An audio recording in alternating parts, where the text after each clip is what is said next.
Todos os cidadãos têm a mesma dignidade social e são iguais perante a lei. E ninguém pode ser privilegiado, prejudicado, privado de qualquer direito ou isento de qualquer dever em razão do sexo. É isso que está consagrado no artigo 13º da Constituição Portuguesa. Mas na prática, a realidade é outra. A desigualdade entre géneros, em alguns setores da sociedade, quer em Portugal, quer no mundo, é inegável. Por isso, a ciência tem trabalhado no sentido de compreender, aprofundar e fundamentar o debate sobre o tema. Olá, eu sou a Mariana e hoje vamos falar sobre igualdade de género.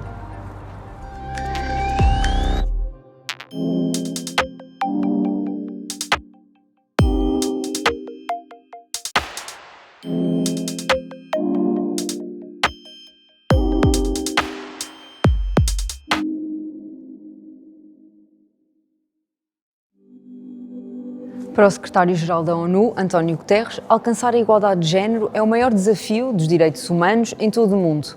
Apesar de metade da população mundial ser do sexo feminino, ainda existe violência contra as mulheres, tal como desigualdades no acesso à educação, à economia e à saúde. Além disso, a representatividade da mulher, ao nível das tomadas de decisão, não é igual à do homem. Em Portugal, um dos passos mais importantes nesse campo foi dado em 2006, quando o então Presidente da República, Cavaco Silva, promulgou a Lei da Paridade, que exigia que os órgãos representativos da democracia portuguesa tivessem um mínimo de representação de 33,3% de cada género. Fomos falar com Sandra Ribeiro, Presidente da Comissão para a Cidadania e Igualdade de Género, para perceber quais os desafios que se impõem atualmente.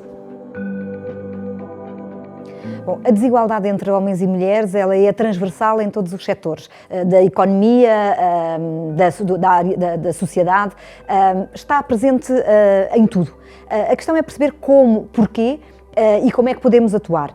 Claro que nós vamos avaliar e vemos muito o mercado de trabalho. O mercado de trabalho é a área onde é mais visível esta desigualdade. É uma diferença ou é uma discriminação que acontece no acesso aos cargos de direção. Há muitos mais homens em cargos de direção do que mulheres. É uma desigualdade, uma discriminação que acontece ao nível dos salários. Notamos diferenças salariais entre homens e mulheres e são diferenças que não advêm de discriminações diretas, mas são as discriminações indiretas. E temos também a ver com a própria escolha das carreiras profissionais e depois também o grande impacto que isso tem naquilo que nós chamamos de segregação profissional, que é termos muitos mais homens, por exemplo, nas áreas das engenharias e muitas mais mulheres nas áreas mais ligadas ao cuidado, à enfermagem, à medicina, à educação, que são áreas que depois têm uma diferença salarial elas próprias que advém exatamente desta masculinização ou feminização destas áreas. Ou qual é a causa principal? Nós consideramos que é exatamente ainda a falta de equilíbrio entre a execução das tarefas domésticas e de cuidado. As mulheres continuam a trabalhar muito mais em casa, trabalho não pago, do que os homens, estão muito mais disponíveis para o cuidado da família e isso naturalmente tem repercussões negativas no mercado de trabalho e na sua progressão na carreira. Se formos também para a área política, por exemplo, também se assiste a uma grande diferença entre homens e mulheres.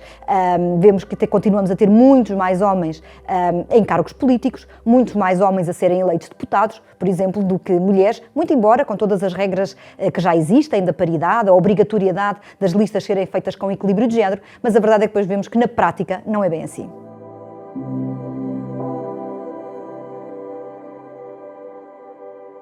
O mercado de trabalho continua a ser um dos setores onde a desigualdade entre géneros é mais notória. E essa falta de oportunidades igualitárias começa a notar-se desde logo nos processos de recrutamento. Foi para combater esse problema e para mitigar os preconceitos associados ao género que surgiu o projeto OBias. A investigadora Marlene Amorim explica que o objetivo é que qualquer profissional, a quando do seu processo de candidatura, possa enfrentar menos barreiras, mesmo que seja numa área profissional predominantemente dominada pelo sexo oposto. O projeto OBias tem previstos vários resultados interessantes a curto prazo. Desde logo, a identificação de um conjunto de práticas de implementação simples e que permitem tornar qualquer processo de recrutamento mais imune aos preconceitos inconscientes que persistem nas entrevistas, nas análises dos currículos e em todas as etapas de seleção de candidatos a uma oportunidade profissional. Essa lista de boas práticas já foi levantada e está a ser transformada numa ferramenta de autoavaliação que qualquer profissional, formador, pode utilizar para aumentar a sua sensibilidade acerca de áreas importantes.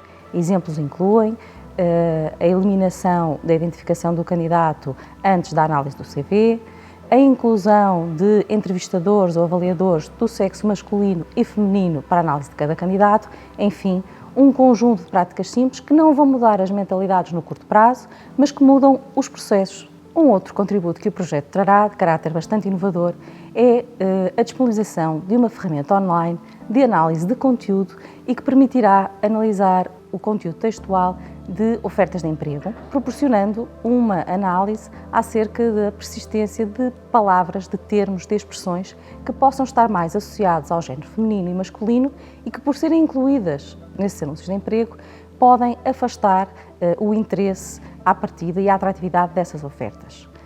As palavras mais associadas ao sexo masculino e feminino têm a ver com contextos culturais, com elementos históricos que demoram anos a solidificar-se. Palavras como persistente ou paciente podem ter leituras muito distintas do ponto de vista do sexo masculino ou feminino. Neste momento, a equipa de investigação identificou já uma lista de palavras que está a ser validada, foi traduzida para as 6 línguas do projeto, que envolve vários países do contexto da União Europeia, e essa lista de palavras será um dos elementos base da ferramenta de análise de conteúdo que ficará disponível para profissionais, recrutadores, formadores. À semelhança do que acontece no mercado de trabalho, também na ciência e no ensino superior, há disparidades na igualdade entre géneros. A Universidade de Aveiro foi a primeira universidade portuguesa a ter uma mulher reitora, mas, na verdade, no seio das instituições de ensino superior ainda se mantém diminuta a presença de mulheres em posições de topo. Teresa Carvalho fala-nos sobre essa e outras conclusões a que têm chegado os investigadores do projeto europeu Change, que reúne equipas de Portugal, Áustria, Alemanha, Eslovénia, Eslováquia e Israel. Portanto, o que nós procuramos com este projeto é responder a 3 objetivos principais. Primeiro, procurar identificar potenciais obstáculos ao recrutamento, à retenção e à progressão das mulheres na ciência. Procurar também potenciar uma maior participação das mulheres no processo de tomada de decisão e fomentar uma maior incorporação da dimensão do género na investigação. As conclusões a que nós temos chegado é que, de facto, nas instituições de ensino superior e na investigação se verificam os mesmos fenómenos que nós habitualmente encontramos, por exemplo, no mercado de trabalho. Isto é, verifica-se igualmente a segregação horizontal, que significa que basicamente homens e mulheres têm preferências diferentes em termos de temas de investigação, os homens mais centrados nas chamadas STEM, nas ciências, nas tecnologias, na engenharia e matemática e sobretudo nas tecnologias e nas engenharias, e as mulheres mais centradas nas áreas da educação, da saúde e nas humanidades. Verificamos também o fenómeno da segregação vertical, que na prática significa que à medida que vamos subindo na carreira académica, a presença das mulheres é menor nas posições de topo. Em Portugal, por exemplo, as mulheres constituem já 52% do total de académicos no início da carreira, mas no topo são apenas 26%. Também a participação no processo de tomada de decisão é diferente, com uma menor participação das mulheres. Isto é particularmente relevante quando nós pensamos na liderança das instituições de ensino superior.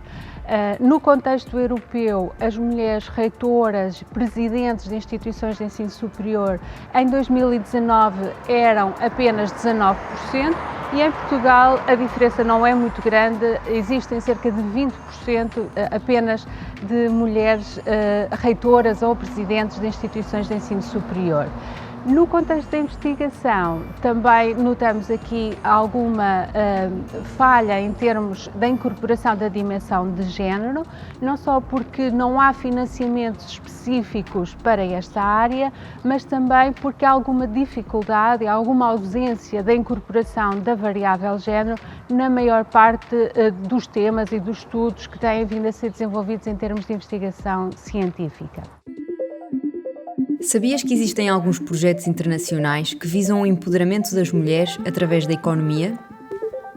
Por exemplo, o Fundo de Desenvolvimento de Capital das Nações Unidas auxilia os atores locais de países mais pobres a aceder e a direcionar capital para depois ser investido em infraestruturas que possam ajudar ao empoderamento económico das mulheres. Isso é materializado, por exemplo, na instalação de fontes de água para facilitar o trabalho doméstico, na montagem de fontes de energia solar para potenciar pequenos negócios de cozinha e pastelaria ou na abertura de repartições bancárias que permitam às mulheres gerir melhor o seu dinheiro. Países como o Bangladesh, a Tanzânia ou o Paquistão têm beneficiado também do apoio da Fundação Bill e Melinda Gates, que anunciou no ano passado a doação de 170 milhões de dólares para ajudar a empoderar mulheres economicamente em todo o mundo. O objetivo das várias ações é dotar as mulheres desses países de capacidade financeira para que passem a ter uma voz ativa no seio da sua família e da própria sociedade, contribuindo para a equidade de género. Nós temos a Estratégia Nacional para a Igualdade e Não Discriminação, 2018-2030, e esta estratégia ela foi desenhada em linha também com aquilo que são os Objetivos de Desenvolvimento Sustentável da Agenda 2030 das Nações Unidas. E as metas, no fundo, podem ser definidas através dos nossos planos estratégicos, que é o Plano para a Promoção da Igualdade entre Homens e Mulheres, o Plano para a Promoção dos Direitos das Pessoas LGBTI e um plano muito concreto e específico para a prevenção e o combate das situações de violência de género e violência doméstica. Aquilo que nós queremos, estas metas, é termos mais mulheres em cargos de direção, conseguirmos ter menos segregação no mercado de trabalho, menos situações de mulheres mortas, obviamente. Uma que seja é demais, mas queremos também que haja mais direitos reconhecidos às pessoas LGBTI, não um direito reconhecido na lei, porque isso nós já temos, mas na prática, no dia-a-dia. Também temos programas de desenvolvimento e metas para diminuir ou mesmo exterminar as práticas nefastas contra as meninas e mulheres, nomeadamente a mutilação genital feminina. E, portanto, digamos assim, uma meta conjunta de conseguir, de uma forma sustentável, mais igualdade, menos discriminação em Portugal. Por muitas leis que sejam aprovadas, a verdade é que não há qualquer legislação que possa mudar mentalidades. Por isso, cada vez mais, se exige que o debate sobre a igualdade de género seja feito de forma informada e qualificada, pois só assim a sociedade poderá beneficiar dele e transformar-se. Nesse campo, a literatura e a cultura em geral surgem como armas poderosas e certeiras. Fomos perceber como, junto da investigadora Maria Manuel Batista. Bom, os estudos culturais têm uma área importante, que são os estudos de género. Esta questão de género não é uma questão apenas para as mulheres, é uma questão que inclui desde os transexuais, os homossexuais, desde homens e mulheres que não querem performar os papéis típicos e mais os que querem.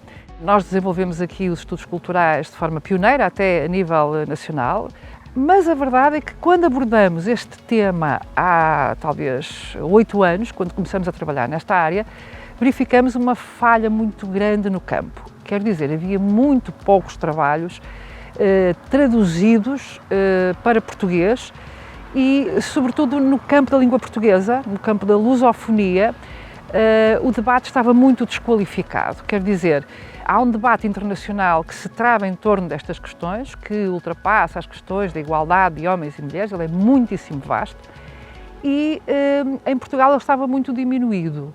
Então o nosso projeto foi fazer um conjunto de livros, 5, fizemos já 4 e vamos para o 5º, nos quais procuramos traduzir os textos de referência desta área dos estudos de género para introduzir em Portugal uma discussão sobre estas questões mais qualificada e, portanto, também uma investigação mais qualificada. Dentre os projetos mais interessantes que fizemos foi a análise e o estudo das casas de banho da Universidade de Aveiro, virando um pouco o olhar sobre nós próprios. Daí saiu um documentário que se chama O Visível do Invisível. Ou seja, o que é que nós vemos a partir do que está dito naquelas casas de banho. E aí não vimos diferença nenhuma de género entre as casas de banho femininas e masculinas. Elas estão, em ambos os casos, cheias de questões misóginas, de preconceitos, de racismo, de xenofobia, tudo misturado. Talvez a única diferença que tínhamos encontrado é que nas casas de banho femininas temos mais texto, portanto elas são mais verbais, e na casa de banho masculina elas são mais gráficas e quase como, em alguns momentos, com algum tipo até de excessivo grafismo, a raiar quase até pornografia. E foi isso que encontramos dentro das nossas próprias e que pretendemos, a partir de agora, também tratar e abordar com a nossa comunidade académica na Universidade de Aveiro.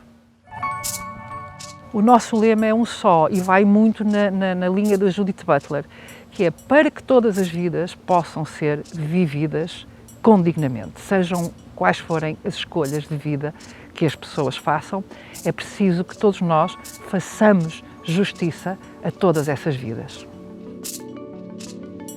Nenhuma vida é mais importante do que outra e o género não pode definir o direito à igualdade. Mas só conhecendo a fundo a realidade é que se pode trabalhar no sentido de a alterar. A ciência tem sido fundamental nesse processo ao dotar a sociedade de conhecimento para que o mesmo possa servir de base para o debate e para a ação. Ser homem, mulher ou não binário, pouco importa. Afinal, trata-se de ser humano. Por hoje é tudo, até ao próximo programa e não esqueçam que a ciência não tem limites.